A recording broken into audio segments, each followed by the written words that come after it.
el tema de aparato digestivo o sistema digestivo, como deseen denominarlo.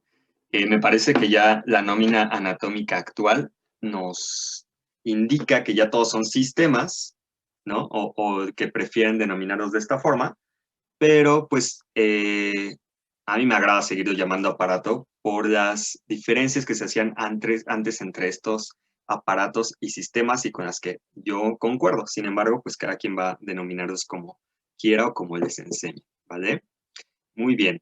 Entonces vamos a hablar acerca de este aparato que es bastante importante para nuestro cuerpo, ya que gracias a él estamos obteniendo la gran mayoría de los sustratos básicos para poder llevar a cabo nuestro metabolismo tanto basal como cuando se tiene altas exigencias sobre este, ¿vale? Obtener la energía necesaria para poder llevar a cabo nuestras actividades diarias y así poder seguir sobreviviendo, ¿no?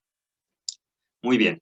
Entonces, vamos a hablar acerca del aparato digestivo en general, en primer término. Y pues, este, a grandes rasgos, se va a encargar de lo siguiente, de transportar todos los nutrimentos que se consumen, atravesando a través de él, y dentro de este mismo se va a someter tanto a una digestión mecánica, sobre todo por parte de la cavidad oral y del estómago, pero en gran parte por la cavidad oral, y una digestión también de tipo química a nivel del estómago y del intestino, ¿de acuerdo? Con participación de las secreciones de las glándulas anexas al tubo digestivo.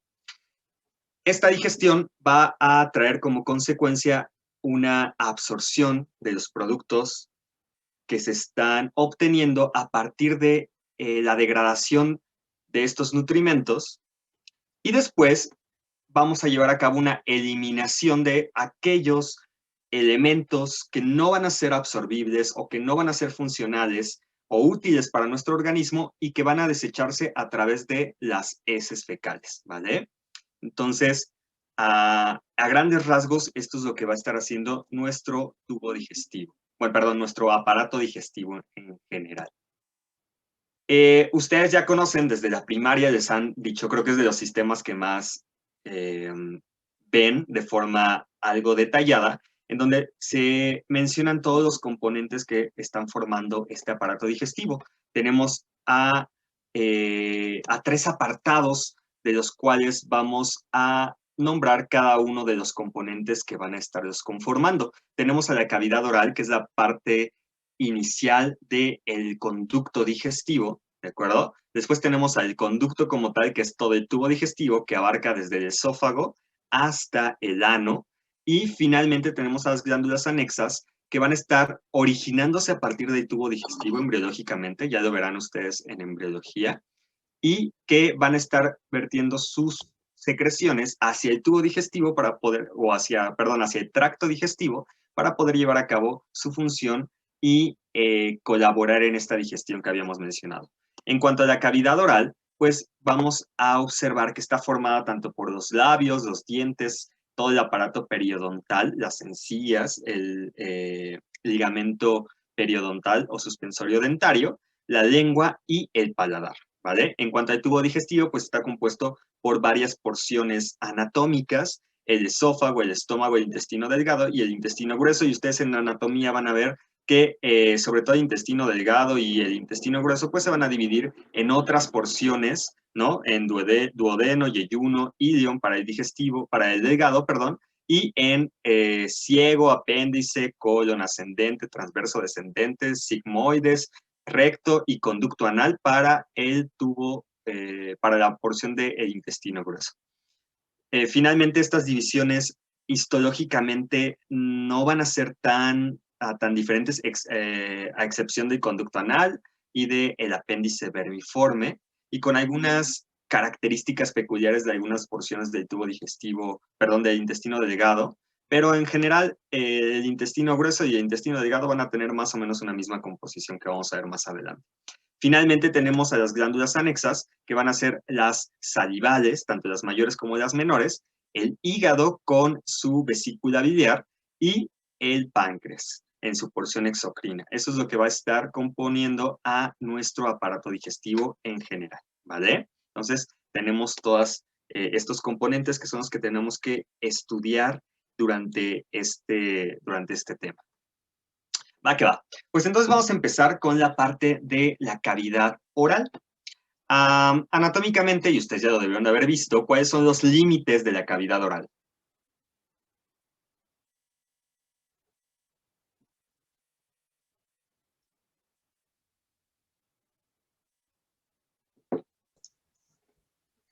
¿Nadie?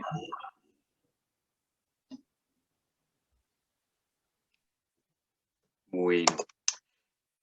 El límite anterior de la cavidad oral está representado por los labios, mientras que el límite posterior está representado por los pilares palatoglosos, ¿de acuerdo? A partir de los pilares palatoglosos y hacia los palatofaringios y hacia atrás, pues ya es la orofaringe.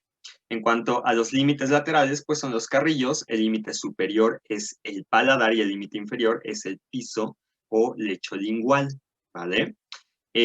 Aquí tenemos un corte de cara de feto donde podemos observar perfectamente la gran mayoría de nuestra cavidad oral, en donde tenemos aquí los labios, después viene esta porción que es la cavidad oral como tal, que la diferenciamos de esta sección que se encuentra entre los dientes y los labios, conocida como vestíbulo, ¿vale? Y esta cavidad oral está ocupada en su gran mayoría, si no es que totalmente, por este órgano que es la lengua, ¿vale?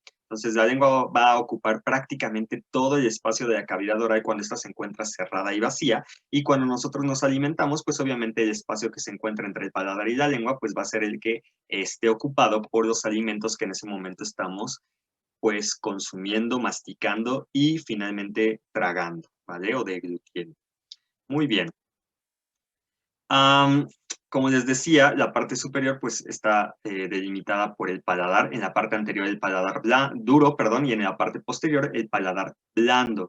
A los lados tenemos a los carrillos, ¿de acuerdo? Esta parte interna de las mejillas, y dependiendo de la zona que estemos observando, si es la vestibular, pues obviamente va a estar entre la arcada dentaria y los carrillos como tal, y si estamos hablando de la cavidad oral propiamente dicha, pues obviamente va a estar delimitada por la parte interna de la arcada dentaria en sus porciones laterales y anteriores, ¿vale? Si se dan cuenta, la proximidad con la cavidad nasal pues es bastante estrecha y únicamente las divide en la parte anterior del entrepaño óseo formado por los huesos palatinos y en la parte posterior pues va a estar dividida por el velo del paladar blando, ¿vale? Muy bien. Igual tenemos otro corte de feto donde podemos identificar fácilmente, ¿no? A este órgano central que es el más grandote y que es la lengua, en un corte transversal, ¿vale? Y por esta parte tenemos aquí al vestíbulo, que está entre esta mucosa del carrillo y la arcada dentaria, que obviamente al ser un feto, pues todavía no tiene los dientes eclosionados. De hecho, los podemos observar aquí en distintos estadios de formación de la odontogénesis, que me parece que la ven ustedes en hembra. Entonces, podemos diferenciar entre la cavidad oral propiamente dicha y la parte del vestíbulo oral, ¿vale? Muy bien. Cuando estudiamos la cavidad oral, vamos a observar que toda ella va a estar revestida por una mucosa, ¿de acuerdo? Por una mucosa que es una mucosa oral, excepto en la porción de los dientes. Los dientes van a ser la única estructura de mi cavidad oral que no va a contar con este revestimiento mucoso, ¿vale? La mucosa de la cavidad oral, la mucosa oral, va a estar dividida o se va a clasificar en dos tipos generales y un tipo especial, ¿vale? Estos tipos de mucosa van a ser la mucosa de revestimiento, que va a estar cubriendo la gran mayoría de la cavidad oral, y la mucosa masticatoria, que va a estar cubriendo o revistiendo aquellas superficies que están sometidas a mucha mayor abrasión, ¿de acuerdo? Estas superficies van a comprender tanto las encías como el paladar duro y la superficie. Estas tres porciones van a estar revestidas por este tipo de mucosa, que es la mucosa masticatoria. A diferencia de la mucosa de revestimiento, que es un una mucosa de tipo epitelio plano estratificado sin un estrato córneo, es decir, es un epitelio de desgaste húmedo. La mucosa masticatoria que está sometida a mayor abrasión va a estar revestida por un epitelio plano estratificado con delgado estrato córneo, o que se va a encontrar paracornificado o paraqueratinizado. ¿De acuerdo? ¿Qué quiere decir esto? Que se va a quedar en un estadio intermedio, por así decirlo, entre la cornificación total y la falta de este. Si nosotros recordamos, cuando vimos piel, dijimos que una de las características de los queratinocitos que se encuentran en el estrato córneo es que estos ya no tienen organelos y que únicamente están repletos de tonofilamentos y tonofibrillas de queratina, ¿vale? Y que únicamente están fungiendo como una barrera mecánica, además de todo lo que ya vimos acerca de la cubierta celular cornificada, ¿no? Pero en general, esta parte de función mecánica de protección, ¿de acuerdo? En el caso de los epitelios paraqueratinizados o paracornificados, mejor dicho, estos no van a perder en muchas de las ocasiones el núcleo, sino que lo van a conservar, aunque algo picnótico, y van a conservar algunos organelos. Por lo tanto, al momento de descamarse o de exfoliarse, van a viajar y desprenderse con todo y su núcleo, a diferencia de un estrato córneo como tal. Entonces, esta mucosa masticatoria pues va a estar pues compuesta en su parte más superficial por células paracornificadas, es decir, parcialmente cornificadas sin la pérdida de sus organelos o su núcleo. Y en algunas zonas muy específicas, sobre todo dorsolingual, van a tener una cornificación verdadera, es decir, un estrato córneo identificable. Si se percatan en esta imagen, podemos hacer la diferencia entre un epitelio paracornificado y un epitelio cornificado como tal, en donde tenemos la presencia de las células cornificadas aplanadas con un núcleo bastante compacto, pero que nunca lo pierden, a diferencia de esta porción en donde se encuentra cornificado totalmente, ¿vale? Y pues obviamente el epitelio plano estratificado sin estrato córneo, pues va a tener más o menos la apariencia de este paracornificado, pero quitando esta superficie que es la que se encuentra ya con un acúmulo evidente de queratina, es decir, se va a quedar como a este nivel más o menos, siendo así de pigmentado. También si se dan cuenta, aquí tenemos los estratos propios de la piel, ¿no? De la epidermis, perdón, y esto es debido a que si te vas a cornificar, pues obviamente necesitas toda la maquinaria necesaria para esto, es decir, los gránulos de queratoyalina, tal vez prescindimos un poco de los cuerpos lamelares, ¿no? Pero van a estar presentes para la formación de esta cornificación o de este estrato córneo, ¿vale? Muy bien. Y bueno, perdón, me falta la mucosa la mucosa especializada, que la veremos más adelante cuando veamos lengua. Ahorita que veamos lengua vamos a hablar acerca de ella, pero esta se encuentra distribuida tanto entre toda la mucosa de revestimiento. Pequeñas secciones van a estar especializadas y en este caso van a estar especializadas en la percepción de sabores. Entonces, eso es lo que correspondería a la mucosa especializada, que pues la tocaremos más adelante, ¿vale? Vamos a empezar de adelante hacia atrás entonces y vamos a hablar acerca de los labios, ¿vale? Esa parte que está limitando la cavidad oral en su porción anterior, ¿vale? Y que van a tener varias funciones. ¿Qué funciones tienen los labios? A ver, ¿ustedes qué se imaginan? ¿Para qué me sirven? Mantener la comida dentro de la boca o algo así. Vale, fungen como oclusores o como el cierre, ¿no? De la entrada de la cavidad oral, para evitar que algo entre o algo salga. Perfecto. ¿Qué más?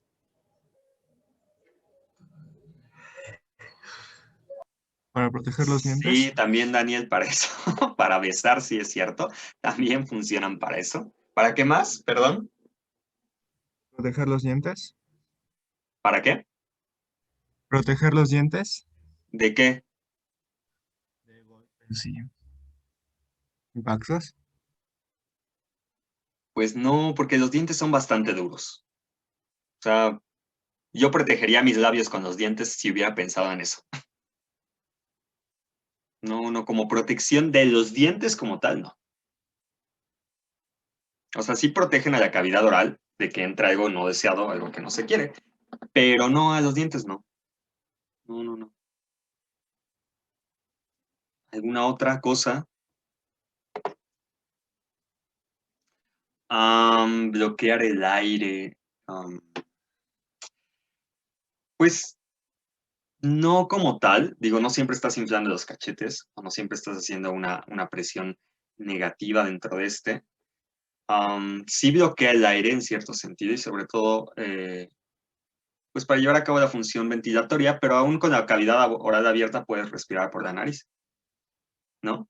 Entonces, pues no. Exacto, muy bien, Ángel. Para hablar, forman parte de mi aparato del habla, ¿de acuerdo? Para aquellas consonantes labiales, ¿como cuál? Como B y B. B, ¿verdad? La B de burro. La B de vaca no, ¿eh? La B de vaca es labiodental, estrictamente, que lo decimos igual, pues es otra cosa. Pero estrictamente la V tendría que ser labiodental, no labial. Los italianos hacen mucho esa diferencia. Los españoles más o menos. La P también, perfecto. La P es una consonante que es labial totalmente, ¿verdad?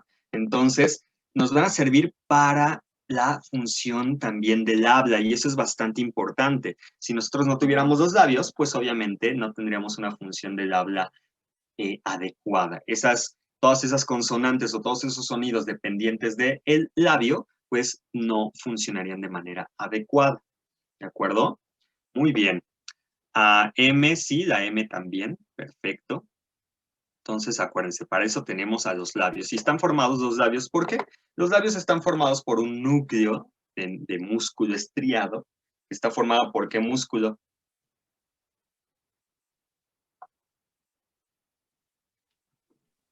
Está el orbicular de la boca, ¿verdad? Perfecto. Ese núcleo de tejido muscular estriado, pues va a estar formando digamos, la pared como tal de los labios. En cambio, la superficie del labio, que se va a dividir en 3 porciones, pues va a tener distintos componentes. La parte externa de mi labio va a estar compuesta por piel delgada con todos los componentes que acarrea la piel delgada. Folículos pilosos, por ende pelos, ¿vale? Glándulas sudoríparas, ecrinas y glándulas sebáceas. Una vez que me voy acercando hacia el borde rosa o el borde vermellón, el vermellón del labio, esta zona rosa, se pierden los anexos. Únicamente encontramos esporádicamente glándulas sebáceas no asociadas a folículo piloso y que aparte son atróficas. O sea, la verdad es que si están ni cuentan, ¿vale? Pero bueno, podemos encontrar en esa zona algunas glándulas sebáceas atróficas no asociadas a folículo piloso. El estrato córneo se va adelgazando, pero el aparato reticular, es decir, la interacción dermis-epidermis, va a hacerse mucho más desarrollado, ¿de acuerdo? Y por ende, las papilas dérmicas van a estar más cercanas a la superficie. Estas van a contener asas capilares que al estar más cercanas de la superficie y sumado a un estrato córneo más delgado, pues nos dan esa coloración mucho más rojiza o rosa sobre todo en las personas de fototipos 1 o 2, aquellos que tienen piel clara, ¿no? Todos aquellos que somos mestizos, morenos, desde moreno claro hasta moreno oscuro, pues esta se va tornando de un rojo a un violáceo y finalmente en aquellas personas que son de piel negra, pues van a tener sumamente violácea esta parte, ¿vale? Y finalmente, en la parte interna, ya por dentro hacia el vestíbulo oral, va a estar formada ya no por piel, ¿de acuerdo? sino por una mucosa, la mucosa de revestimiento, y por lo tanto va a perder el estrato córneo, ¿vale? Y únicamente va a estar formada por un epitelio plano estratificado, que no va a tener estrato córneo.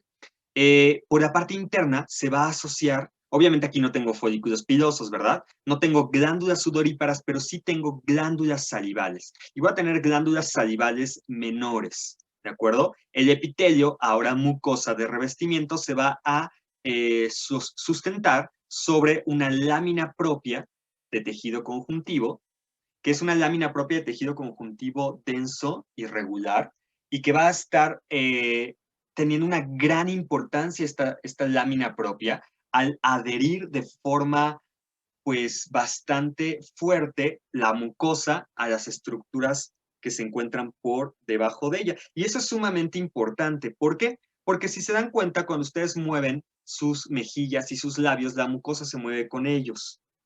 Esto es muy importante para evitar que haya mordeduras. Digo, yo sé que nos llegamos a morder, pero en general no se forman pliegues redundantes dentro de mi cavidad oral para evitar que haya una masticación o mordedura de mi mucosa. Y esto es gracias a que la lámina propia de esta mucosa va a estar sujetando firmemente y de forma muy consensual en el aspecto de que se va a mover de la misma forma que se mueven los músculos que están formando estas paredes de la cavidad oral. Y con eso evito la formación de pliegues redundantes que hagan mucho más fácil y frecuente la mordedura de mi mucosa, ¿vale? Entonces es importante esa lámina propia. Y entonces, pues así identificamos cada una de las porciones de mi labio. Tanto el labio superior como el labio inferior van a ser pues prácticamente iguales. Aquí tenemos un corte del labio humano en donde podemos observar una porción de epidermis con una porción de dermis subyacente. ¿Y cómo identifico? Pues porque encuentro estas estructuras que son los folículos pilosos con algunas glándulas sebáceas. Obviamente en los varones es mucho más evidente que tenemos folículos pilosos porque son lo que forman parte de la barba, ¿no? La parte externa de mi labio pues va a estar cubierta por ese vello, sobre todo obviamente en los varones pospúberes, ¿no? En donde ya se desarrolló el vello facial y pues observan, pero eso no quiere decir que en las mujeres o en aquellos varones que pues tienen menor cantidad de vello facial no existan, ¿de acuerdo? O sea, sí existen, lo único es que pues no hay un desarrollo de pelo terminal, sino que hay pelo velloso y pues es mucho más difícil de observar a simple vista. Acérquense con una lupa y pues lo van a ver, ¿vale? En esta porción de acá tenemos a nuestra región del bermellón, en donde ya no tenemos a los anexos cutáneos, únicamente tenemos a nuestra epidermis como tal y a nuestro aparato reticular que se va desarrollando y finalmente tenemos la parte interna de mucosa de revestimiento. ¿De acuerdo? Observamos aquí algunas glándulas que forman parte de las glándulas salivales menores que veremos más adelante. Y nuestra porción central de músculo esquelético. ¿Vale? Otro corte, en este caso de feto, y vean cómo aún en el feto ya tenemos folículos pilosos y en gran cantidad. Si ustedes recuerdan, los fetos van a tener una cobertura de pelo de tipo lanugo, ¿no? Y pues aquí no es de excepción. Tenemos una gran cantidad de folículos pilosos asociados a la superficie externa del labio. Después viene la porción del bermellón y finalmente la porción mucosa del labio, que aquí pues no se va a encontrar tan desarrolladas las glándulas salivales aún, pero el músculo ya se encuentra aquí presente. Otra porción del labio en donde podemos observar en una etapa ulterior del desarrollo, pues ya presencia de glándulas salivales menores asociadas a la porción interna o mucosa del labio. Tenemos por este lado a nuestro bermellón y en esta zona a nuestra porción externa o cutánea del labio, donde podemos observar ya unos grandes folículos pilosos y nuestra igual porción muscular ahí interna. Muy bien. Perfecto.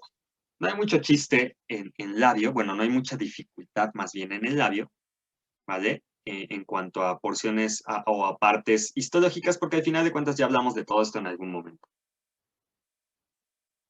Vamos a hablar acerca del paladar.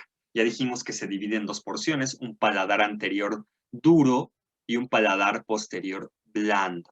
El paladar duro está formado por un núcleo de hueso, un entrepaño óseo que lo divide de la cavidad nasal, y el paladar blando pues va a estar formado por músculo. ¿De qué tipo?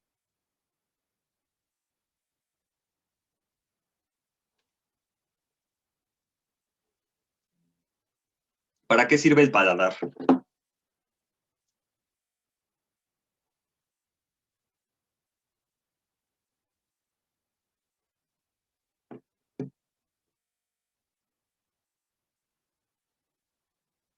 ¿No? ¿No saben para qué sirve su paladar? Una, para dividir la cavidad nasal de la cavidad oral.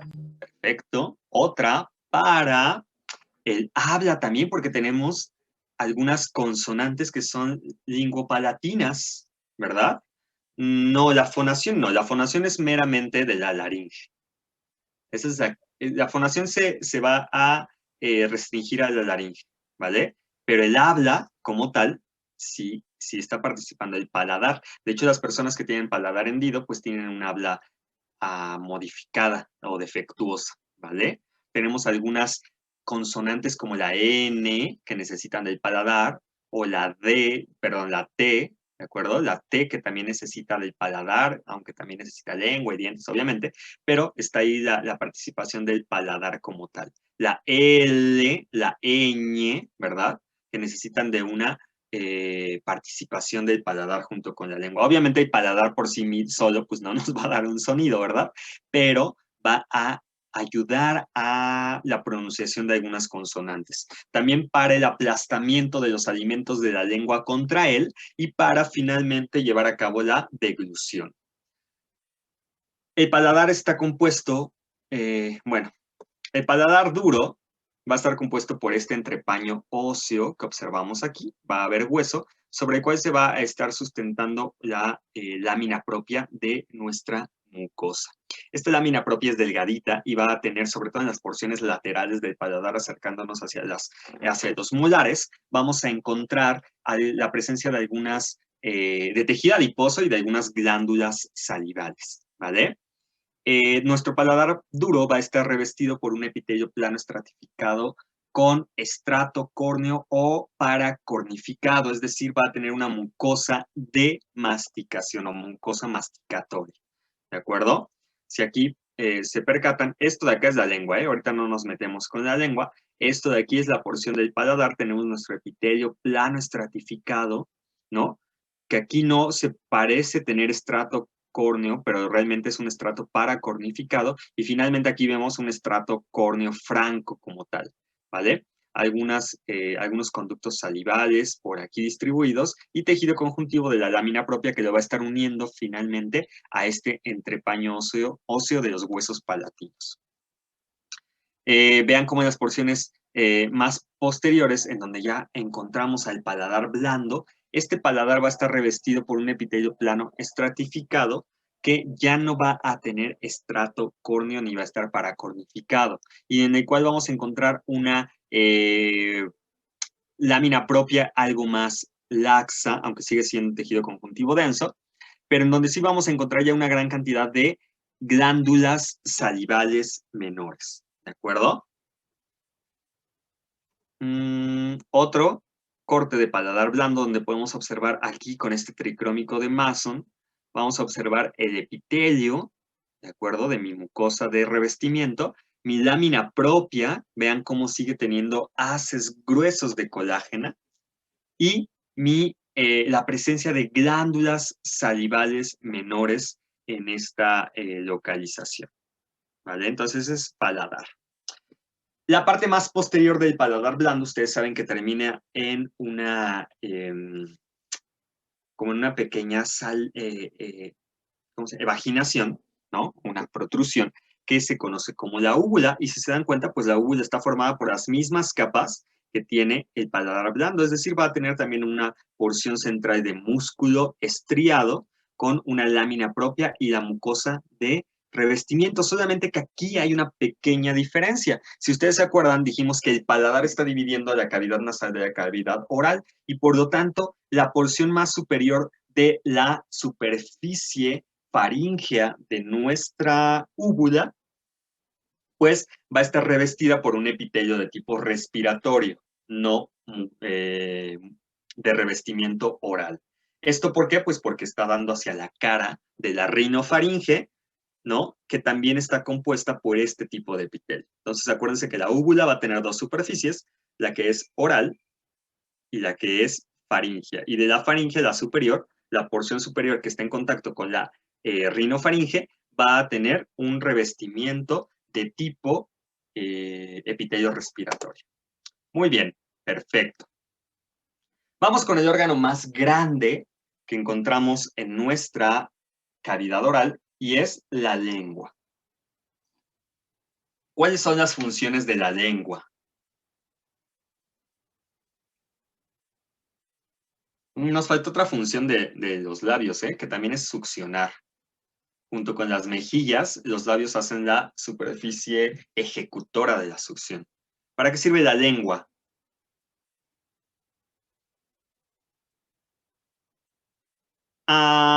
Sí, pero, o sea, sí percibe los sabores, estoy de acuerdo. Aunque no es la única porción de mi cavidad oral que las percibe, pero sí, es una función de las que tiene importantes. ¿Qué otra cosa? La información que estemos dando. Igual, para el habla, perfecto. ¿Qué más? La deglución, alimenticia hacia atrás. ¿Qué más?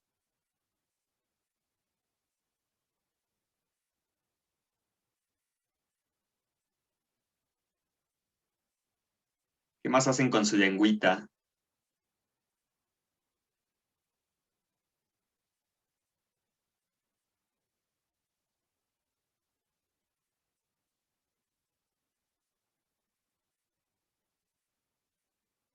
¿Nunca se han comido una paleta o un helado u otra cosa? ¿Qué hacen con la lengua? ¿Succión y fonación? Híjole, la succión es de los labios. Succionar o chupar es con los labios, ¿eh?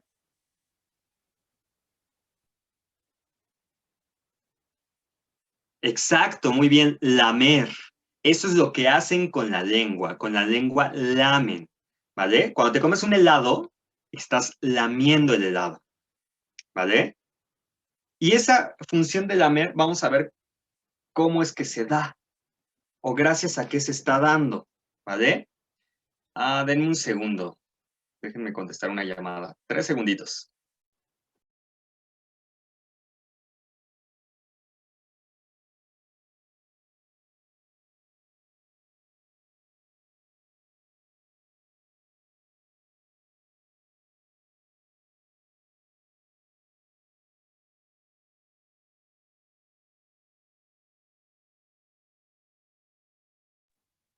Bueno, quién sabe, ya no alcancé a contestar.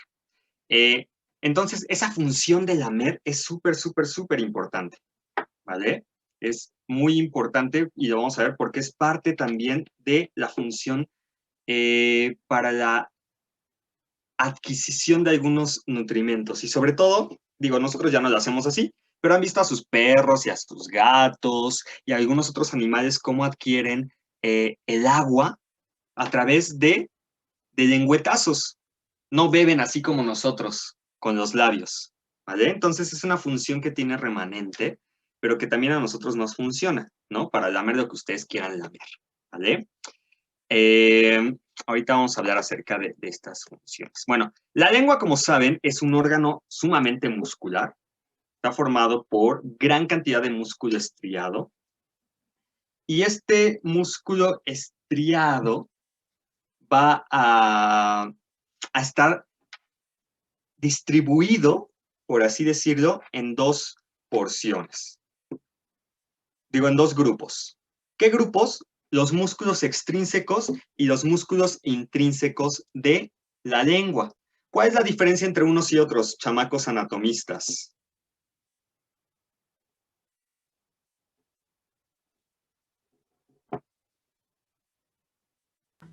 que los extrínsecos tienen un punto de inserción fuera de la lengua y los intrínsecos pues están dentro.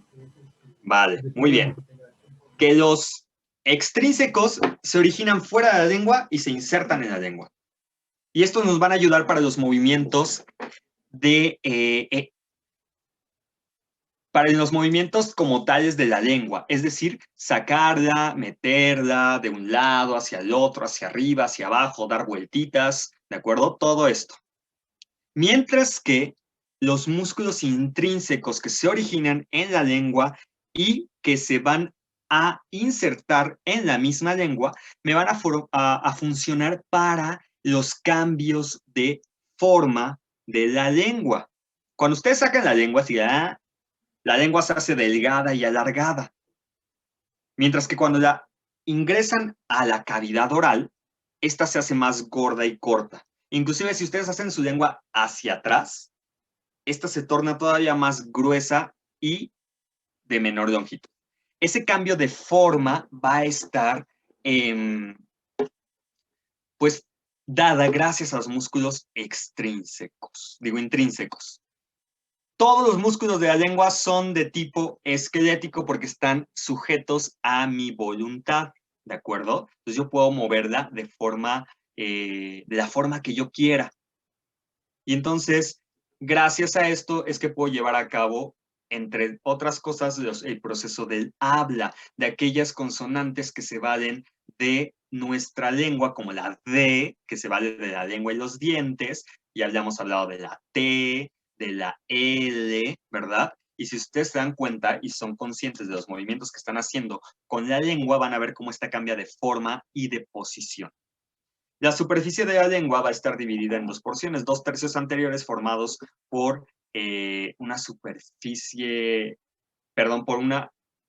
mucosa que está conformando a las papilas linguales y el tercio posterior que está formado por la amígdala lingual, ¿vale? La separación entre ambos es el surco terminal de nuestra lengua, que es en forma de V, cuyo vértice se encuentra el foramen o el agujero ciego que, si ustedes recuerdan embriológicamente, es el punto de acceso para el desplazamiento de la tiroides hacia su posición del conducto tiroidoso, ¿verdad? Entonces ahí se encuentra. Esta superficie superior de la lengua, pues va a ser fácilmente identificada porque tiene este aspecto, ¿ya vieron? Mientras que la superficie dorsal de la misma, pues va a estar constituida por un epitelio de revestimiento únicamente. Aquí tenemos un corte, a ver, anatómicamente, ¿qué tipo de corte es este? ¿Sagital? Sagital, perfecto. Entonces tenemos un corte sagital de mi cabeza, en donde podemos observar a la lengua, en su porción dorsal, donde encontramos a las papilas linguales, y en su porción ventral, donde encontramos a esta mucosa de revestimiento. Un segundo, déjenme ver si ahora sí me contesta.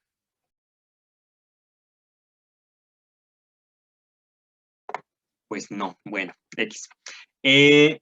Si ustedes son observadores, todo el resto de la lengua, la parte central está formada por músculo. Y ese músculo va a ir en distintas direcciones porque tenemos los músculos extrínsecos, los músculos intrínsecos, y vamos a tener una gran cantidad de haces musculares que van a ir en direcciones diversas, gracias a lo cual podemos tener esta función de movilidad y cambio de forma de la lengua, ¿vale? Muy bien. Aquí tenemos un corte transversal de la lengua, donde podemos ver la gran cantidad de músculo y el epitelio que va a estar en la superficie dorsal, sobre todo formando estas peculiares estructuras que son las papilas linguales. No son papilas gustativas, ¿de acuerdo? Porque no todas tienen la capacidad de percibir el gusto, pero son papilas linguales, todas estas, y después se torna en una superficie mucosa de revestimiento totalmente, la parte del lecho de la lengua. Aquí tenemos un acercamiento, esto es de lengua humana, y tenemos un acercamiento hacia la superficie dorsal, donde podemos observar estas salientes, estas estructuras que protruyen hacia la superficie, que van a estar formando a las papilas linguales que tenemos aquí. Y vean, el resto de nuestra porción de la lengua está formada por muchos haces de tejido, pues, de tejido muscular estriado, que va a estar conformando todos esos músculos que ya mencionamos, ¿vale? Muy bien. Igual tenemos aquí la superficie dorsal, un acercamiento, y vean cómo hay una gran cantidad de tejido de lámina propia que está formando estas salientes y que está revestida por la mucosa oral de tipo aquí, en este caso, como tal, mucosa masticatoria. Y los haces de músculo que tenemos aquí en esta porción nuclear de la lengua. Vean cómo los haces de músculo estriado van en distintas direcciones. Unos van horizontales, otros van verticales, otros van oblicuos, unos van en sentido transversal y otros en sentido longitudinal. Entonces, nos sirven para el movimiento de la lengua en todas las formas posibles. ¿De acuerdo? Vean cómo está muy asociada a tejido conjuntivo. Si ustedes han comido tacos de lengua, digo, a mí no me gustan, pero si ustedes han consumido, pues es un taco que sí es muy carnoso, pero también tiene gran cantidad de tejido conjuntivo, ¿vale? Es corrioso, porque este tejido conjuntivo, pues obviamente está asociado tanto al endomicio, perimicio, epimicio, como también a la lámina propia de la mucosa que se encuentra a este nivel, ¿vale? En cuanto a las papilas, tenemos 4 tipos de papilas linguales. Tenemos las papilas filiformes, las papilas fungiformes, las papilas foliadas y las papilas circunvaladas o valladas, ¿vale? O caliciformes. Cualquiera de esos 3 nombres son correctos. Entonces, filiformes, fungiformes, foliadas y circunvaladas, valladas o caliciformes, como ustedes las quieran denominar. Las papilas filiformes son las únicas que no van a contar con la presencia de corpúsculos gustativos, ¿de acuerdo? Y por tanto no van a servir para la percepción del sabor. Se llaman filiformes porque tienen forma de pelo, ¿no? Como si fueran unas espinas, unas agujitas, que van a terminar en punta y que van a estar revestidas por una gran capa de tejido, de estrato córneo, ¿de acuerdo? Estas papilas filiformes, en las cuales observamos esta gran cantidad de tejido, de estrato córneo en el tejido epitelial superficial, pues van a ser las responsables de que mi lengua tenga ese aspecto áspero o rasposo. Y van a ser las responsables de que yo pueda lamer las cosas y desgastarlas. Si yo no tuviera este estrato córneo en la superficie o estas papilas filiformes, no podríamos comer helado. Bueno, por lo menos no a lamidas. No podrían desgastar tampoco una paleta y no podrían ni siquiera jalar algo de agua si ustedes pretendieran hacerlo a través de este proceso, a través del lamimiento, ¿vale? Entonces, esto me sirve para el desgaste de algunas superficies. Digo, obviamente, en la naturaleza no existía el helado, ¿verdad? Como para estar, o las paletas. Pero sí existe, por ejemplo, frutas en las cuales tú puedes acceder a través de la lengua, o algunos vegetales en los cuales únicamente la lengua puede acceder, y entonces para esto es que se encuentran estas papilas filiformes, además de poder tener cierta capacidad de desgaste sobre los alimentos que ingresamos a nuestra cavidad oral, ¿vale? Entonces, para eso me sirven las papilas filiformes. En otros animales, mamíferos, por ejemplo, en el caso de los gatos que se acicalan, pues estos, a ver, 3 segunditos.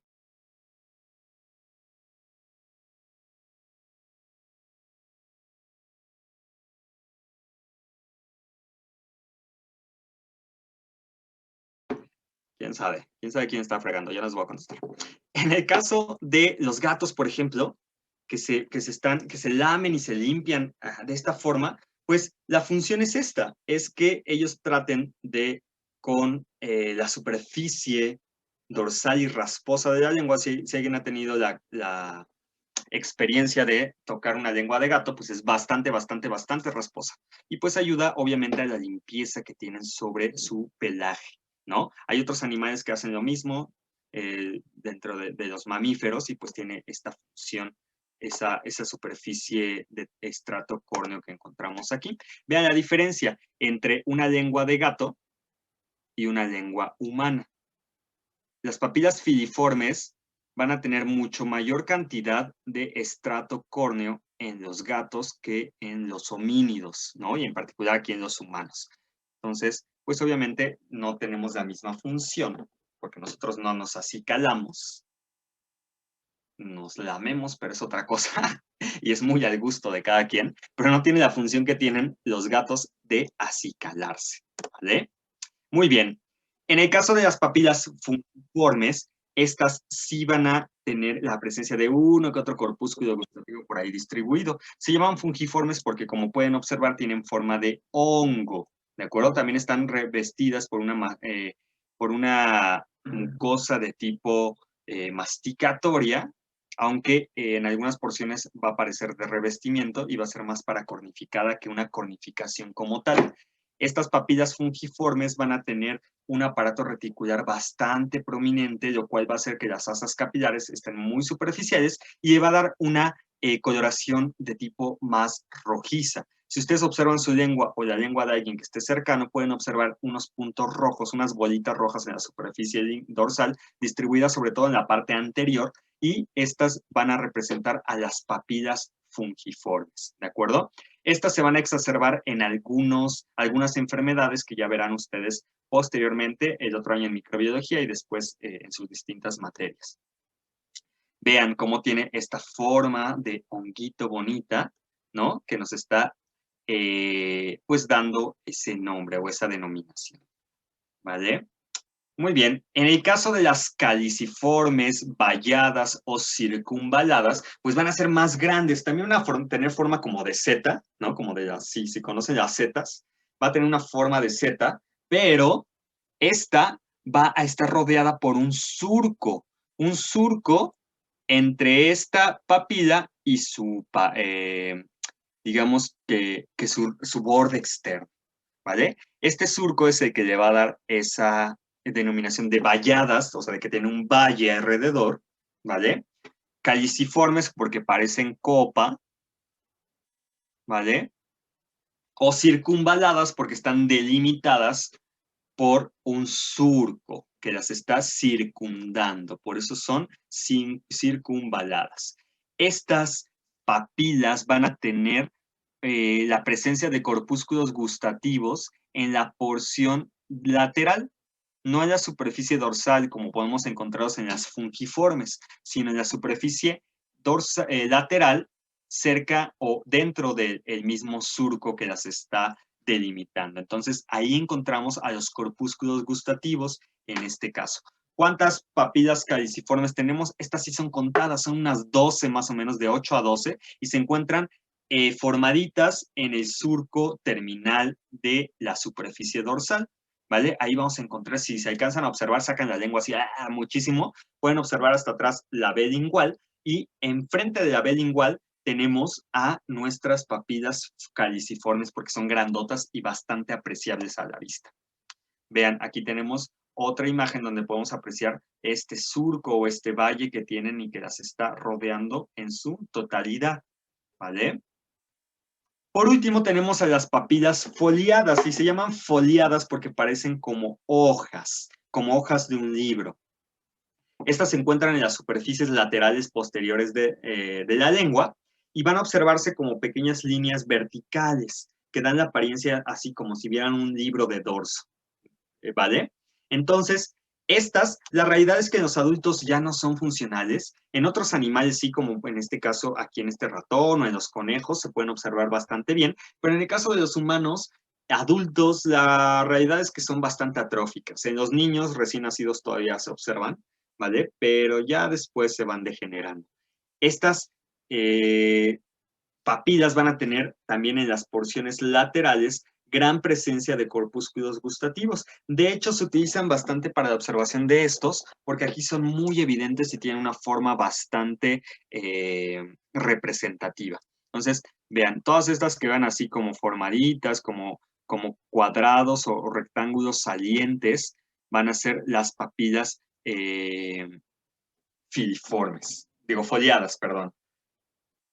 Ahora, las papilas foliadas y las circunvaladas van a estar asociadas a glándulas salivales que van a tener una denominación muy específica. Estas glándulas salivales van a recibir el nombre de glándulas de von Effner, ¿vale? O de von Effner, ahí se las puse en el chat.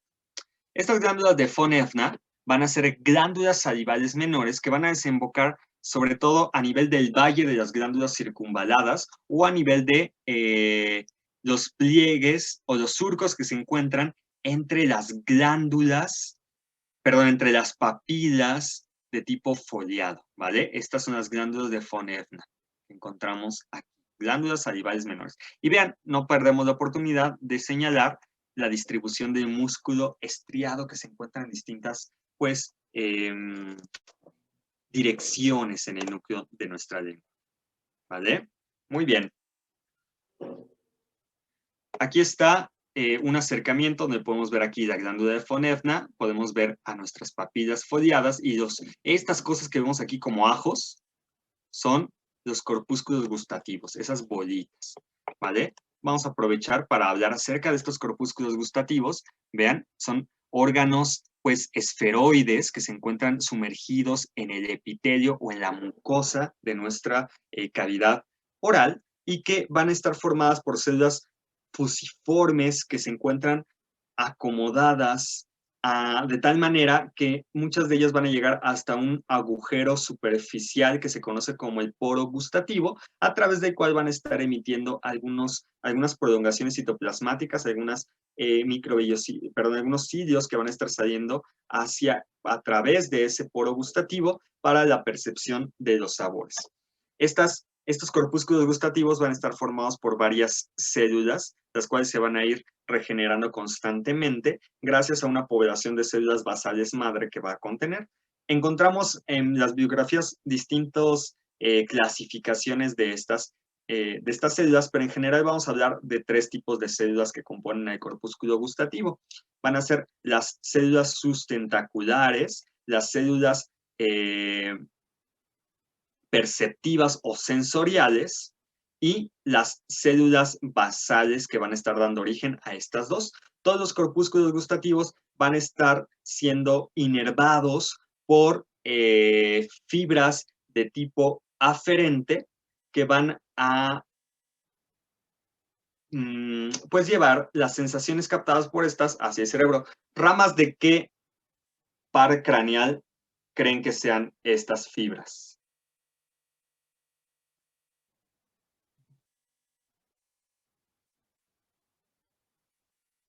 ¿Quién le da la sensibilidad especial a la lengua? Un trigémino. ¿Qué rama?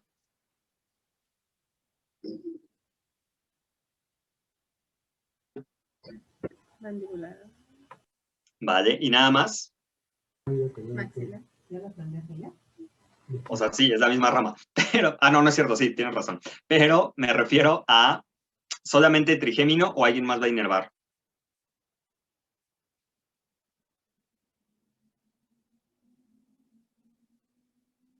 Digo, a la lengua la inervan varios nervios, ¿verdad?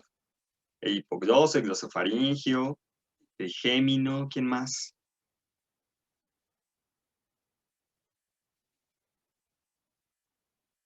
El facial, ¿verdad? Y hay una distribución anterior, posterior y bla, bla. Bueno, no me voy a meter en eso en este momento, pero ustedes lo deben de saber porque ya vieron neuroanatomía y pues es susceptible de ser preguntado, ¿vale? Muy bien. Entonces, las terminaciones nerviosas de la sensación especial de la lengua van a llegar hasta los corpúsculos gustativos y van a tener contactos sinápticos con las células sensoriales de los corpúsculos gustativos para poder transmitir la sensación captada por estos, ¿vale? Como pueden observar, les digo aquí, tenemos el puro poro gustativo por donde emergen estas prolongaciones apicales de nuestras células sensitivas, sobre todo, que van a estar captando a las sustancias sápidas o saboríficas que vamos a encontrar en nuestros, bueno, en todo lo que se metan a la lengua, digo, a la boca, ¿vale? Todo pues va a ser susceptible de captar sabores.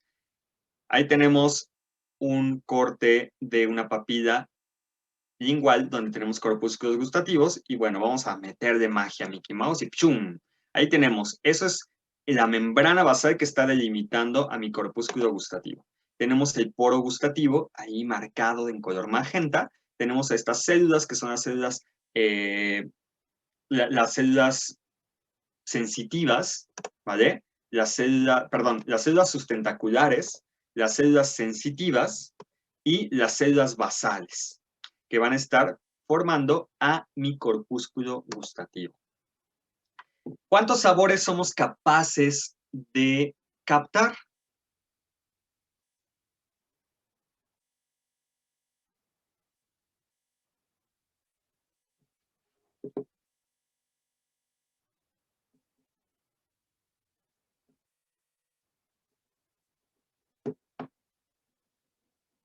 ¿No? 5. Vale, muchos. Bueno, se habla de más, pero los que hemos estudiado hasta el momento ¿Los básicos o 5? son 5, ¿verdad? Tenemos a los 4 básicos, luego el umami que se sumó después, ya tenemos otros. Esos básicos son el ácido o agrio, el salado, el amargo y el dulce, ¿de acuerdo? Como podemos observar en esta imagen, tanto el ácido como el salado van a ser captados a través de de canales iónicos que vamos a tener en la superficie de estos corpúsculos de estas células sensitivas de los corpúsculos gustativos, ¿vale? Obviamente el salado está dado por la concentración de ¿qué? Pues de sodio sobre todo, ¿verdad? Porque ¿cuál es la composición química de la sal de mesa? Muy bien, cloruro de sodio.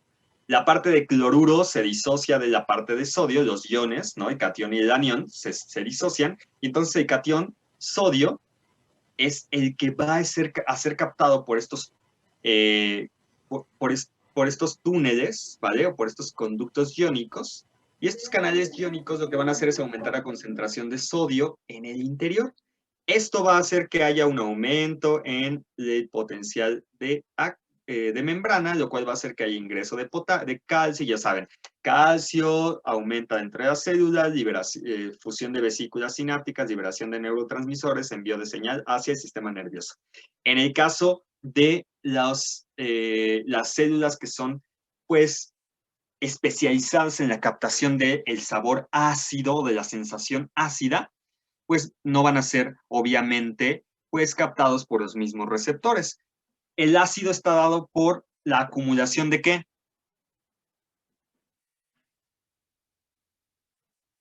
De hidrogeniones, ¿verdad? Y entonces, ante la acumulación de hidrogeniones, va a pasar a través de canales de hidrogeniones, ¿verdad? Esto va a aumentar la cantidad de hidrogeniones intracelulares, lo cual va a llevar a la apertura de canales de calcio y otra vez la misma historia. En el caso del sabor dulce que se lleva a cabo por la recepción de ¿qué? ¿Qué capta el sabor dulce? ¿Presencia de qué molécula? ¿Glucosa? Glucosa sobre todo, ¿verdad? De la presencia de glucosa sobre todo. Y el amargo que capta a moléculas de tipo proteínico, ¿vale?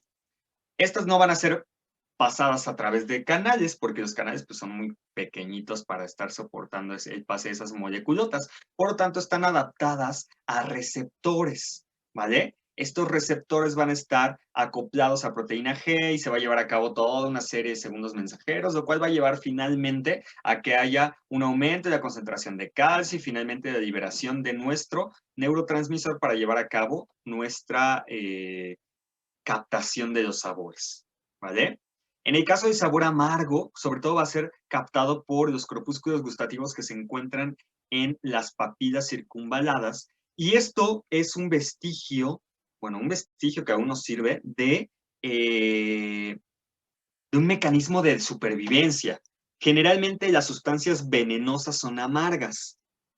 Y si ustedes se dan cuenta, por ejemplo, si dan café a un bebé o a un niño, lo va a escupir. Nosotros ya estamos como acoplados a decir, ay, sí, hay café y no sé qué tanto, y si eres selectivo, qué café de altura, o que si es colombiano, o si es con crema irlandesa, y bla, bla, bla, bla, bla. La realidad es que el café es espantoso, desde el punto de vista objetivo y sabor, es amargo totalmente, ¿vale? Al igual que otros venenos, bueno, no otros, porque como tal el café no es un veneno, pero al igual que venenos, prueben una planta venenosa y van a ver cómo es amarga. Nada más no se la tragan y la escupen. No, no es cierto, no hagan esas cosas. Pero si ustedes tienen la oportunidad en algún momento, bueno, la mala fortuna de probar alguna sustancia tóxica venenosa, pues van a ver cómo son amargos. De hecho, muchos fármacos son amargos, ¿no? ¿Y qué hacen malamente las farmacéuticas? Pues les ponen saborcito para que los niños no las escupan. Tache. Es muy mala práctica eso, ¿no? Y aparte los papás van y te dicen, ay, dele pero del que sabe rico. Híjole, no, señora. No se debe de, o sea, no viene por un dulce. Porque eso trae una consecuencia importante. Si al chamaco le gusta el sabor del medicamento, pues al rato va a agarrar y se va a tomar todo un trago, ¿no? La botella entera del medicamento porque sabe rico. Entonces, no debe de saber rico. Ay, es que me lo escupe todo y no quiere. Híjole, eso ya es cuestión de educar a tus hijos, ¿vale? Hay que enseñar a los niños que tomar medicamentos no es algo que le debe de agradar, pero es algo que se debe de hacer porque es para su bien, ¿de acuerdo? Entonces, nada de que, ay, sí, es que no se toman, híjole, no. Eso ya es parte de la educación que debes de hacer sobre tus chamacos, porque eso de darle medicamentos que existen y que sepan rico, pues nos puede acarrear algunos problemas, y más si eres un papá descuidado que deja los medicamentos donde sea y entonces el chamaco va y los agarra y pues ya valió. Afortunadamente, hay muchos de estos medicamentos tienen la tapa con trampa, que luego hasta a nosotros nos cuesta trabajo abrir, ¿no? Pero no todos, y entonces puede traer este tipo de problemas. Bueno, me regreso a esta cosa. Entonces, tanto el amargo como el dulce van a ser captados por receptores acoplados a proteína G, mientras que el ácido y el salado van a ser captados por canales iónicos. El umami también, el umami que capta, ¿presencia de qué? De aminoácidos, sobre todo ¿cuál? De glutamato, ¿verdad? Y el glutamato es algo que sabe rico. Por eso muchas de las frituras que nos venden tienen glutamato, porque pues es algo rico, adictivo, y entonces te lo comes como las papas Sabritas, ¿verdad? Entonces, el umami va a estar captando eso. La carne tiene glutamato, entonces la carne pues te hace esa sensación de, pues, de placer gustativo. ¿Para qué va? Yo sé que a lo mejor no a todo el mundo le gusta la carne, pero en general nosotros como animales omnívoros que somos y que debemos de consumir carne, por lo menos durante su desarrollo, a lo mejor ya después de los 20, 22 años pueden volverse vegetarianos, veganos y lo que ustedes quieran, pero antes de eso, no, ¿vale? No deben de ser, o sea, no debe de haber niños vegetarianos. Eso es maltrato. Pero bueno, ya será cuestión de cada uno de ustedes. En otra ocasión hablaremos de eso, si da tiempo.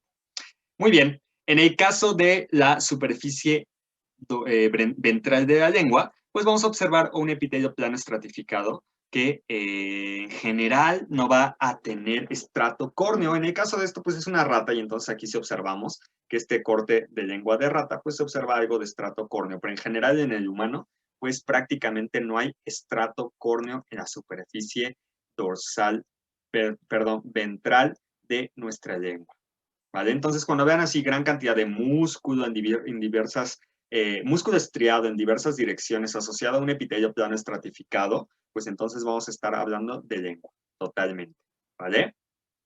Aquí están las glándulas salivales menores, ¿no? Esta es una glándula fonebna que, no es cierto, esta es una glándula salival del labio, donde podemos observar que son de tipo, pues mixto. Tenemos una gran cantidad de predominio mucoso, sí es cierto, pero también tenemos algunos acinos serosos asociados. Entonces son glándulas mixtas.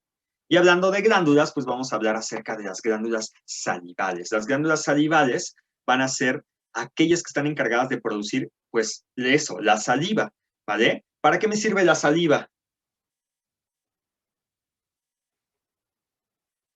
Además de babear como le hace este chamaco aquí y hacer burbujitas. ¿Cuál es la función de la saliva? Participar en la digestión de alimentos. ¿Vale? ¿Por qué? Porque contiene sustancias digestivas iniciales, ¿no? Como la tialina, por ejemplo, ¿no? La amilasa lingual o la lipasa lingual. Pues sí, sí es cierto. ¿Qué más?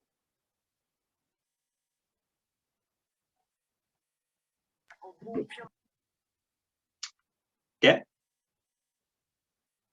Formar el bolo alimenticio, sí, sí es cierto, forma parte del bolo alimenticio. Sí, lo que habíamos dicho de la digestión. ¿Qué más? ¿Qué más hace la saliva? También va a lubricar. Muy bien, lubrica, perfecto, lubrica el paso del bolo alimenticio, ¿no? Porque a veces por las prisas te agarras y masticas 2 veces el bistec y luego te lo tragas, ¿no? Y pobre de tu esófago, bueno, ya hablarán de eso después. Pero sí, lubrica, humedece la cavidad oral, la humecta, ayuda a la eliminación de algunos microorganismos porque también tiene sustancias bactericidas, ¿vale? Como la ferritina, como la lisocima. Entonces va a ayudar también o va a contribuir a eso. A limpiar la superficie de los dientes también nos va a ayudar, ¿vale? Y en general las superficies internas de la cavidad oral nos va a ayudar a la limpieza de estos. Entonces, pues la saliva tiene pues tiene varias funciones importantes, ¿verdad? Muy bien. Vamos a ver qué onda con las glándulas salivales. En general, las glándulas salivales van a estar compuestas por una unidad funcional que se conoce como salivón o como cialona, como ustedes la quieren llamar. El salivón o la cialona está compuesta por el adenómero de la glándula salival, el conducto intercalar y el conducto estriado, ¿vale? Hasta el conducto estriado, hasta ahí va a llegar mi cialona, ¿vale? O mi salivón, que es la unidad estructural y funcional de las glándulas salivales. Ya después de ahí, pues, cuando se habla de glándulas salivales mayores, pues pueden ser los conductos intralobulillares, interlobares y el principal, ¿vale?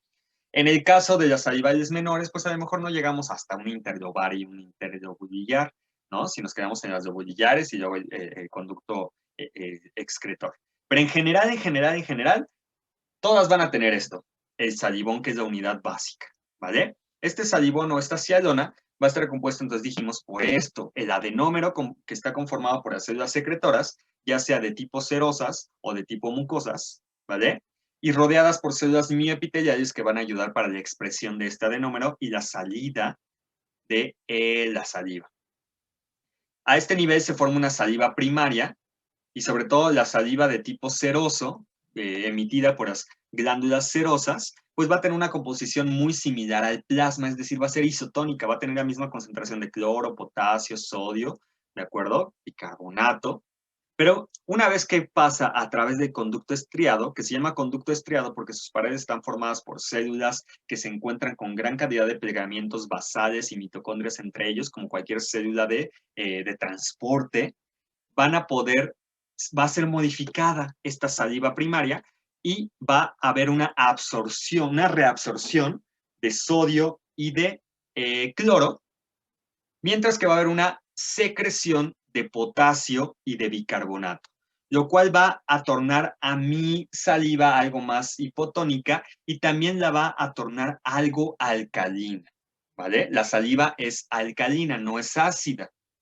Y por eso cuando ustedes se lamen los labios para humedecérselos, luego se les ponen todos blancos y secos, porque esa alcalinidad de la saliva, pues obviamente tiene una repercusión cáustica sobre mis labios. Digo, no es grande, pero pues sí hay algún tipo de repercusión, ¿vale? Entonces, es alcalina gracias a esto. Y de hecho, eso es súper importante porque si ustedes se han dado cuenta, cuando van a vomitar y vienen las náuseas y esto, empiezan a salivar muchísimo, ¿no? Empiezan a babear. Y esto es porque la saliva, al ser básica, va a funcionar como un amortiguador para el ácido gástrico que viene de ese vómito que tú estás, pues, expulsando. ¿Va que va? Muy bien. Existen 3 glándulas salivales mayores, y ya se las saben ustedes, las parótidas, las submaxilares o submandibulares y las sublinguales. No voy a hablar de localizaciones anatómicas, no me voy a meter ahorita en eso porque ya no hay mucho tiempo, pero ustedes ya se las deben de saber porque ya vieron cabeza y cuello en anatomía, entonces perfectamente deben de saber acerca de la fosa pterigoidea y todas esas cosas, ¿no? Digo, de la fosa palatina y todas estas cosas. Muy bien. La diferencia histológica, bueno, estas 3 glándulas salivales mayores se llaman así porque son las más grandes de la cavidad oral, van a estar proporcionando alrededor del 95% de las secreciones salivales, ¿vale? La parótida el 60%, la submandibular o submaxilar más o menos el 25, 30, ¿vale? Y el resto las sublinguales. Cada una de ellas también no me voy a meter en los asuntos anatómicos, pero ustedes ya saben que está el conducto parotídeo principal o de Barton, ¿no? Los conductos principales submandibulares y los conductos sublinguales principales, ¿vale? Entonces ustedes ya conocen todo eso. La diferencia histológica entre estas 3 es la distribución del tipo de glándulas, de células secretoras que va a tener en sus adenómeros, mientras que la glándula parótida en los humanos es prácticamente serosa totalmente, ¿de acuerdo? Está conformada por puros adenómeros de tipo seroso y sus adenómeros van a ser de tipo acinar, ¿vale? Acuérdense, todos los adenómeros de las glándulas salivares son acinares. Algunos son tubuloacinares, pero en general todos son acinares. Mientras que la parótida es 100% en humanos serosa, la submandibular o submaxilar va a ser algo más mixta con predominio seroso, mientras que la sublingual va a ser mixta también, pero 90% mucosa. ¿Vale? Esas van a ser las diferencias. Todas tienen conductos intercalares y estriados, pero la diferencia va a ser la distribución, el tipo de adenómeros que vamos a encontrar. Ahí está. Aquí tenemos un corte de parótida y pueden observar que todos los acinos que encontramos aquí son serosos. Estos son conductos, ¿vale? Los conductos estriados en su mayoría. Tengan mucho cuidado porque este corte de parótida se parece mucho a los cortes de páncreas.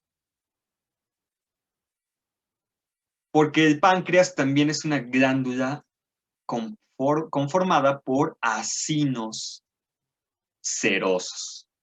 Entonces, se van a parecer mucho.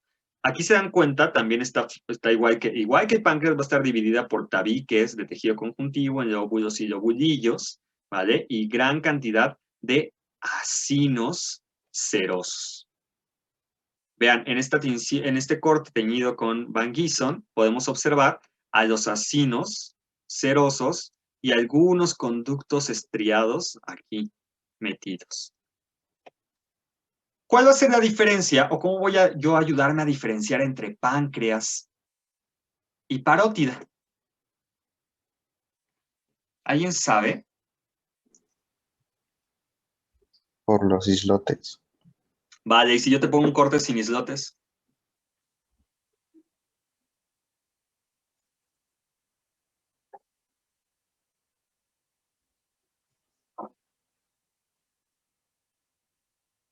Por los vasos sanguíneos. No, porque ambos tienen vasos sanguíneos.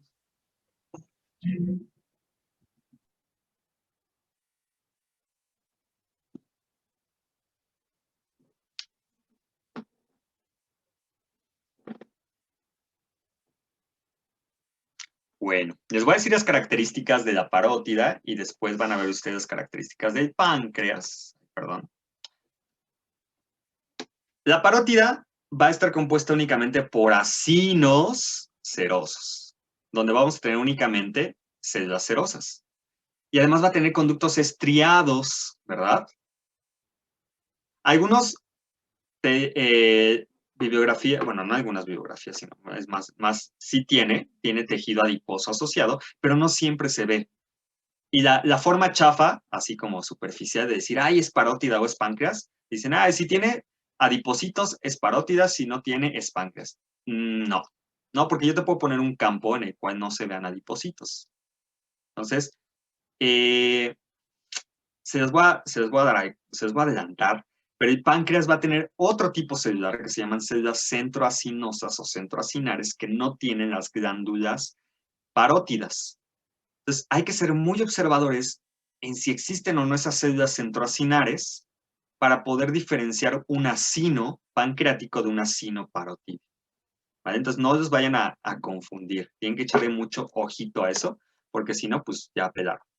Muy bien. En el caso de la submaxilar o submandibular, pues esta va a estar compuesto por la mayoría de acinos serosos, pero también vamos a observar aquí acinos de tipo mucoso, ¿vale? Entonces, no solo serosos, también mucosos y obviamente pues sus conductos estriados que se encuentran ahí alternados. Vean, acinos serosos y acinos mucosos, ¿vale? Es una glándula mixta, tanto serosos como mucosos. O sea, sí tiene un predominio seroso, pero pues también va a haber gran participación de acinos mucosos. Con esta tinción,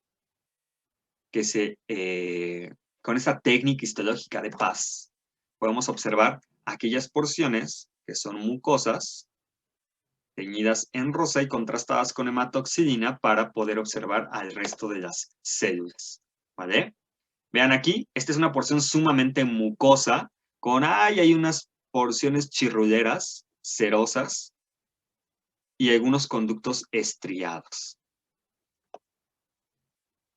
Cuando se emplean tinciones de este tipo, como el musicarmín de Mayer, podemos observar estos bombones rositas que representan a las porciones mucosas de los acinos, estas porciones cafés que representan a las porciones cerosas de los acinos y estos kiwis amarillentos que representan a los conductos estriados de mi glándula submaxilar. Entonces, si ven una distribución mixta de predominio seroso, es la submaxilar o submandibular. En cambio, la sublingual es también mixta, pero francamente de predominio mucoso. Vean, inclusive a estos bajos aumentos, el predominio mucoso es prácticamente total. O sea, muy pocas porciones de células serosas. La gran mayoría son acinos mucosos. Inclusive es menor la proporción de conductos estriados que podemos observar en las glándulas sublinguales. Finalmente, las menores pues, van a estar distribuidas tanto en los carrillos, como en el paladar blando, como a los lados del paladar duro, en los labios, ¿vale? Es donde vamos a encontrar, y en la lengua, donde vamos a encontrar estas glándulas salivales menores, que pueden ser cerosas, pueden ser mucosas o pueden ser mixtas. Son una gran cantidad, no hay una cantidad fija, ¿de acuerdo? Y se van a encontrar distribuidas en toda esta mucosa. Muy bien, con glándulas salivales. Finalmente, vamos a hablar un poco acerca de los dientes. No sé si en anatomía vieron algo de dientes, creo que sí se los mencionan, parte de los huesos. Y en embriología se supone que ven toda la parte de desarrollo del diente. Entonces no me voy a meter tanto en eso, únicamente tocar así de forma pues general lo que son los dientes. Ustedes saben que tenemos dos grupos dentales en nuestra vida. Tenemos a los dientes deciduos y a los dientes permanentes, ¿verdad? Tenemos 4 tipos de piezas dentales. Tenemos a los incisivos, tenemos a los caninos, tenemos a los premolares y a los molares. ¿De acuerdo? ¿Cuántos dientes deciduos tenemos? ¿Cuántos dientes de leche?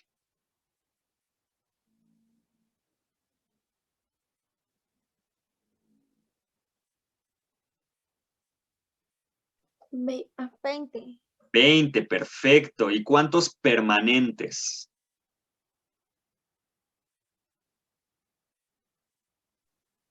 32. 32 o más, ¿no? Por nuestros terceros molares y todo ese rollo.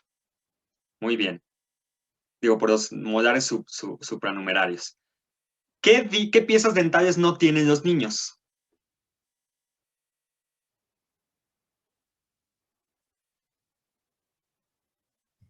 ¿Los terceros molares? Pues ahí nada más quitas 4. Digo, entre 20 y 32 son 12 piezas de diferencia. Distribuidos en cada cuadrante, o sea, entre 4 son 3.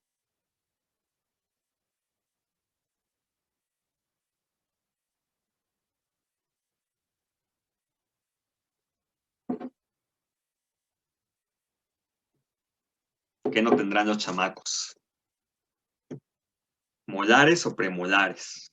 Premolares. Vale, porque sí tienen incisivos, ¿verdad? Los 8 incisivos y sus 4 caninos.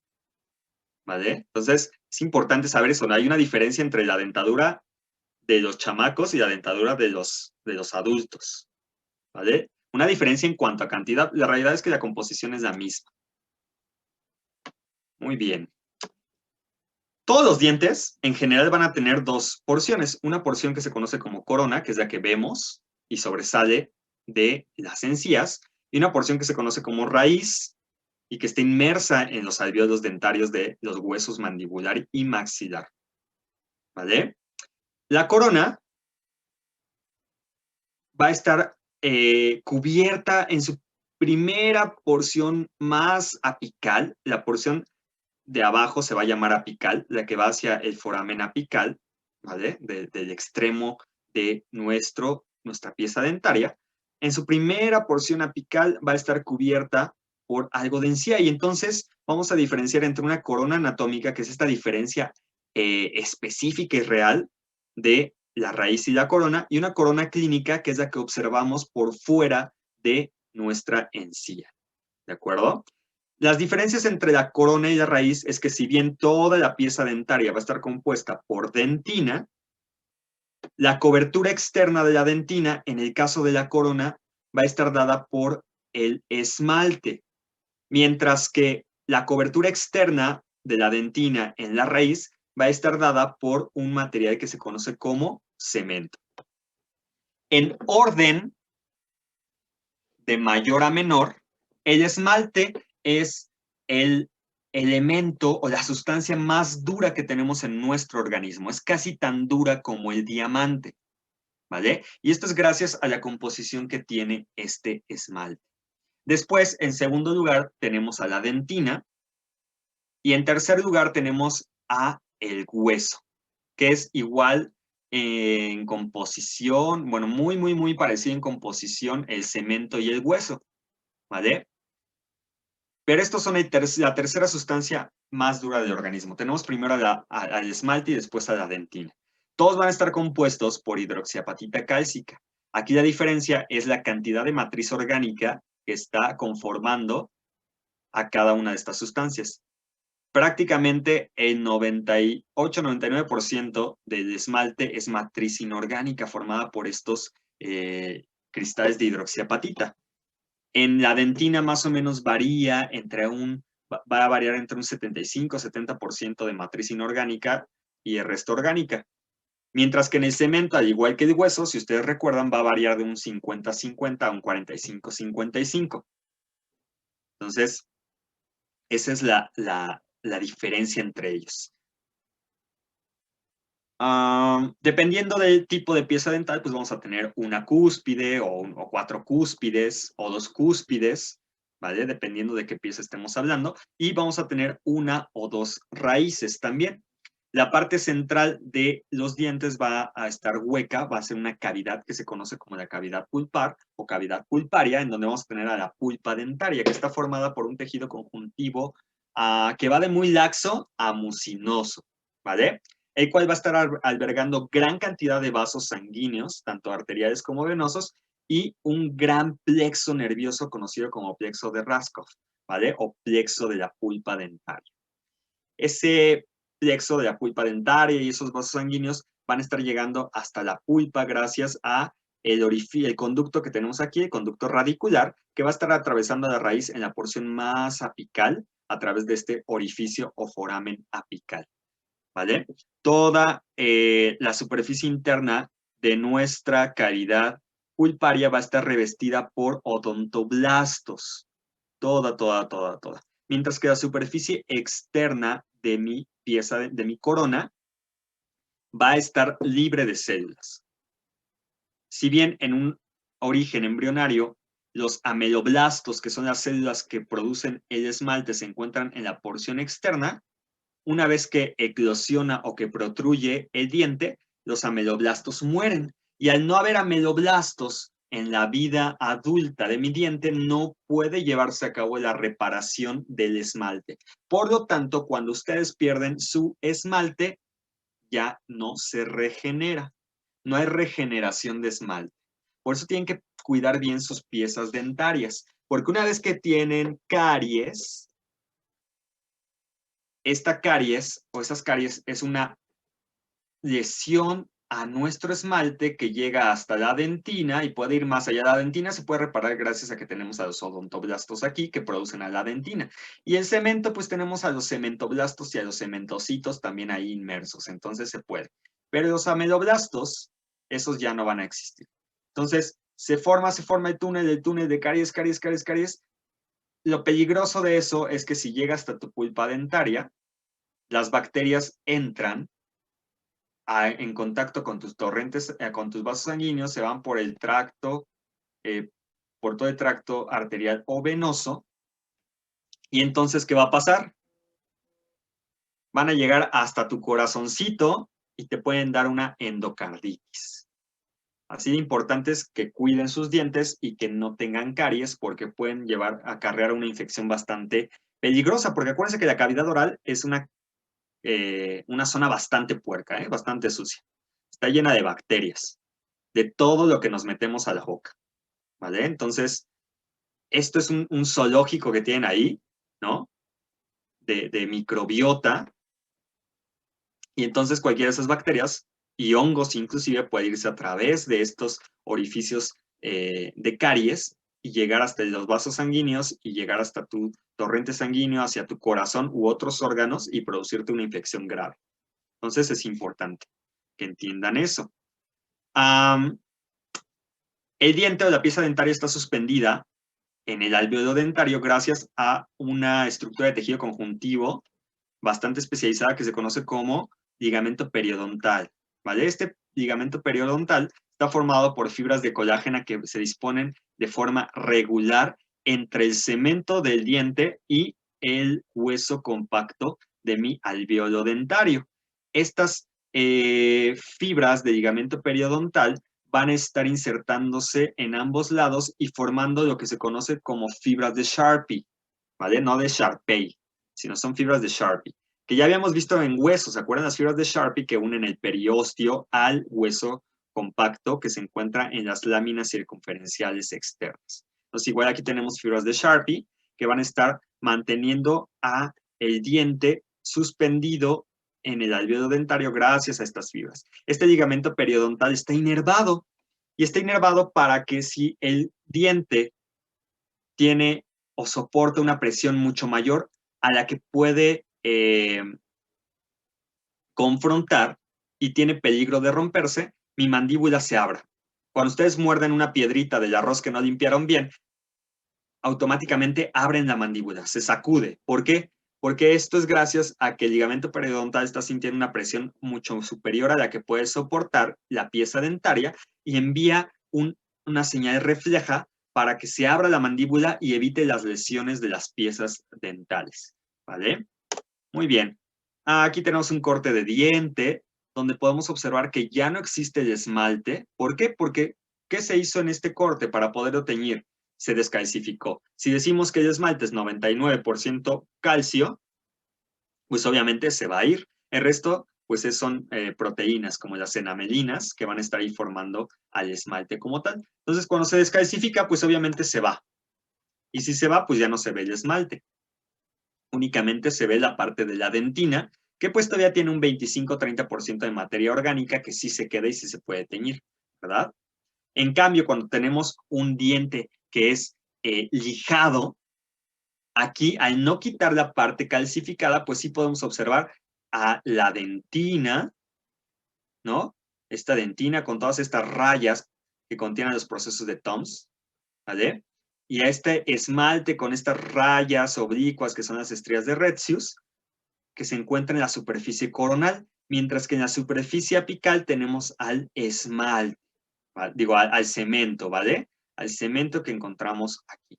Y en la parte central tenemos a la pulpa dentaria. Bueno, ya no me voy a meter tanto en esto, ¿vale? Ustedes lo pueden revisar en algún momento. Vean las estrías de Retzius, que nos habla como de líneas de crecimiento y que nos va a hablar de hipocalcificaciones y normocalcificaciones a lo largo del desarrollo del niño durante la vida fetal, durante la vida fetal, pues nos habla de la alimentación que tuvo la mamá y durante los dientes permanentes, durante el crecimiento o desarrollo de la infancia, la alimentación que tuvo nuestro paciente. Si pudiéramos ver a su esmalte, nos hablaría acerca de esto, porque estas líneas se forman a lo largo del desarrollo del diente gracias a la hipo o normocalcificación que tenga nuestro paciente. Vean aquí un acercamiento hacia la dentina y el esmalte. Vean, aquí están las estrías de Retzius. Estas de aquí son las estrías de Retzius. Esta es la unión dentino-esmalte, ¿vale? O dentino... Sí, dentino-esmalte, perdón. Y estas rayas que ven aquí son... ¿se acuerdan de los procesos que tienen los osteocitos y que dejan dentro de los conductos, de los canalículos en el hueso compacto? ¿Sí se acuerdan? Más o menos así, los odontoblastos van a dejar también procesos odontoblásticos dentro de túneles que van a ir a contactarse hasta la unión dentino-esmalte.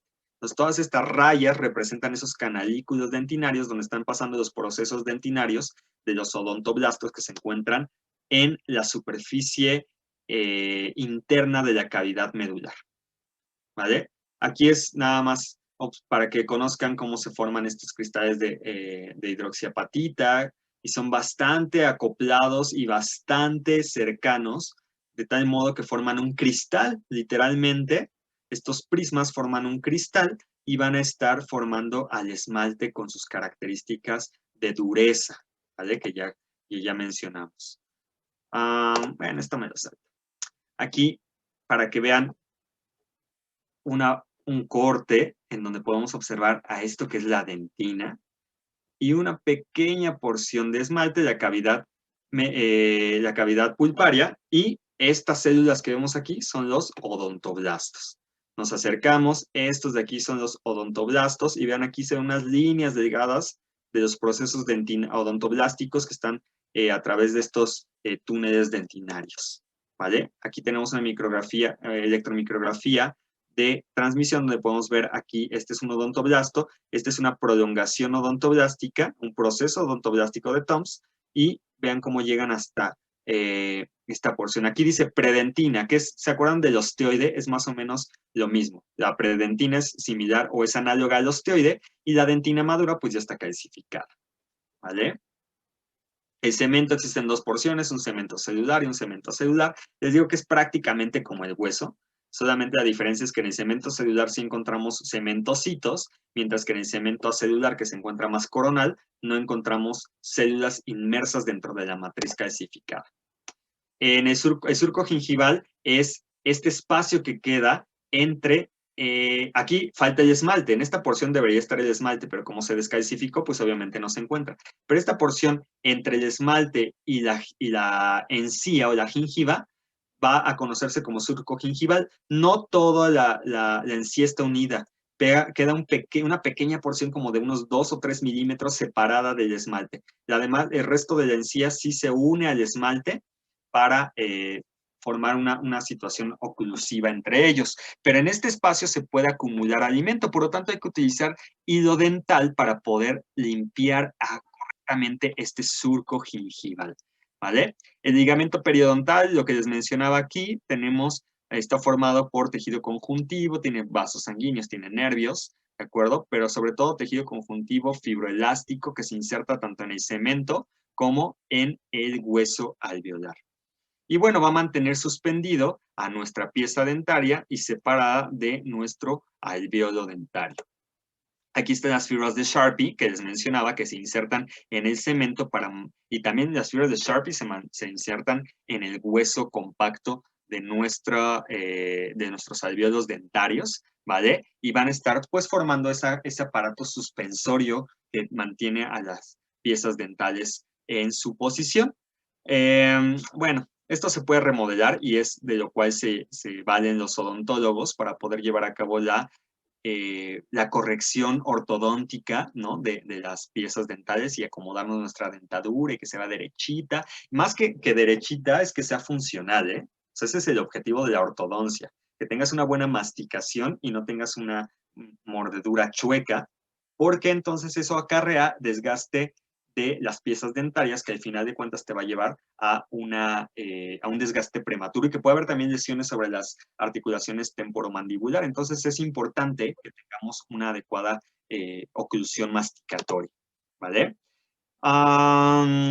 Bueno, aquí para que vean nada más como la encía está soportada sobre una lámina propia y esta lámina propia va a tener una disposición de sus fibras en cierta dirección peculiar para que pueda mantener esta protección de tanto del hueso alveolar como de la porción apical de nuestro diente. Aquí está el surco gingival que les mencionaba y la fijación de este epitelio, fíjense qué peculiar, la fijación de este epitelio a la superficie del esmalte, ¿vale?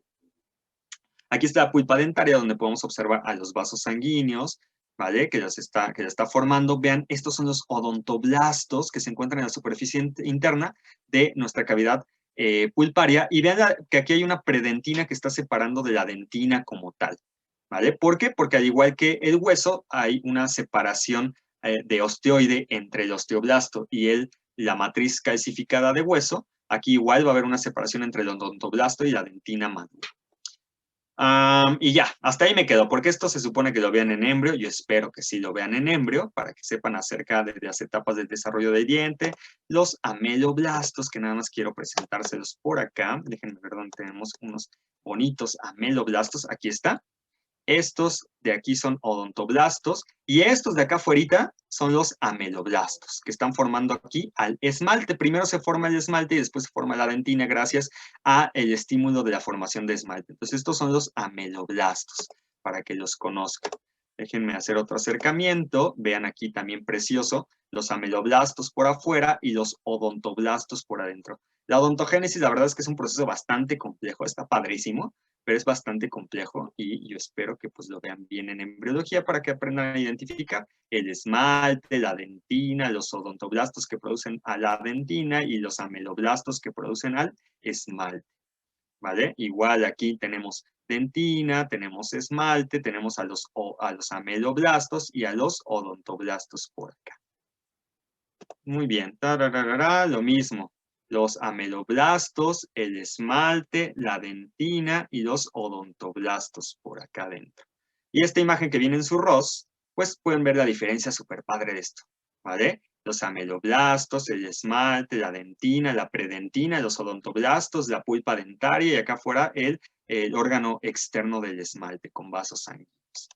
Muy bien. Todo esto, pues ya lo podrán ver ustedes en algún momento. También la vaina epitelial radicular de Hedwig, que es durante la odontogénesis, la verán en embriología, espero en algún momento. Muy bien. Terminamos. Lo logré. Listo. Eso es todo lo que comprende cavidad oral, ¿vale? Muy bien. ¿Alguna pregunta que tengamos? ¿Duda?